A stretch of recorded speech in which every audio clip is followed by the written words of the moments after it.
Bismillahirrahmanirrahim. Ada satu pertanyaan di DM Instagram ya. Saya mau bahas sedikit pada malam hari ini. Assalamualaikum Tuan Guru. Ada kelebihan G ini. Maaf, tolong pernikahan dini diberantas Tuan Guru. Malu kita orang Lombok ini viral kawin anak-anak itu. Ini nampaknya pertanyaan yang merujuk kepada peristiwa pernikahan ya dengan prosesi merari antara seorang laki-laki umur 17 dengan 15 tahun. Ramai di medsos dan bahkan juga di mainstream. Nah, saya ingin sampaikan dua hal. Yang pertama secara agama. Saya berpandangan bahwa pendapat dari Darul Ifta Al-Masriyah termasuk yaitu Al-Imam Syekh Ali Jum'ah ya, yang mengatakan wal qawlu biman'i hadzal naw'i minaz zawaj huwal mu'tamad fi 'asrina wa misrina syar'an wa qanunan. Jadi pendapat yang mengatakan tidak boleh ada pernikahan di bawah umur ya, itulah pendapat yang kuat pada masa kita sekarang, baik secara syar'i maupun secara undang-undang. Wa dzalika istinadan ila aqwali ba'di ahli al-'ilmi min at-tabi'in kal Imam Ibn Shubrumah wal Imam Al-Asam.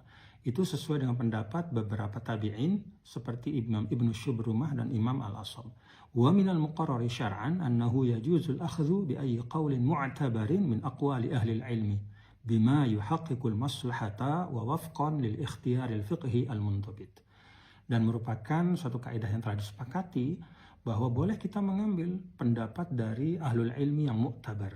Arti mu'tabar itu yang diakui keilmuannya, termasuk para tabi'in seperti Imam Ibn Shubrumah dan Imam Al-Asam. Apalagi kalau pendapat itu bima yuhaqqiqul maslah, sesuai dengan kemaslahatan.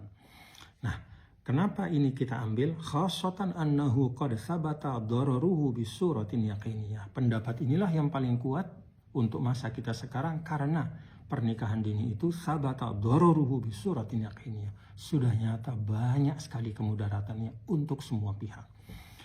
Nah, itu pertama dari sisi pandangan Islam. Yang kedua dari sisi budaya. Sebenarnya kalau kita lihat dalam budaya Sasak ya, ini sekaligus saya juga ingin meluruskan ya, seakan-akan bahwa prosesi menikah di Sasak itu hanya dengan merari atau membawa lari. Tidak sebenarnya. Ada dua pintu sebenarnya pernikahan ya dalam adat Sasak itu. Yang pertama namanya belako. Belako itu diminta baik-baik. Yang kedua itu namanya tepelai. Tepelai itu dibawa lari. Gitu. Itu yang populer disebut dengan merari hari ini. Nah, kalau sekarang kita melihat bahwa ternyata tepelai itu ya, atau pintu kedua yang namanya merari, itu ternyata banyak sekali disalahgunakan. Banyak sekali membawa kemudaratan. Banyak sekali menjadi ajang eksploitasi anak-anak perempuan kita. Banyak anak-anak perempuan kita yang putus sekolah, kemudian juga akhirnya mendapatkan sanksi sosial, bahkan juga sering menciptakan konflik antara keluarga laki-laki dan perempuan sendiri. Nah, karena demikian banyak kemudaratan ini, maka menurut saya sudah saatnya kita sebagai warga Lombok ya, sebagai tokoh agama, tokoh adat, tokoh budaya, kita sama-sama menyampaikan, kita sama-sama menyatakan bahwa mulai sekarang pintu kedua yang namanya tepelai itu tertutup.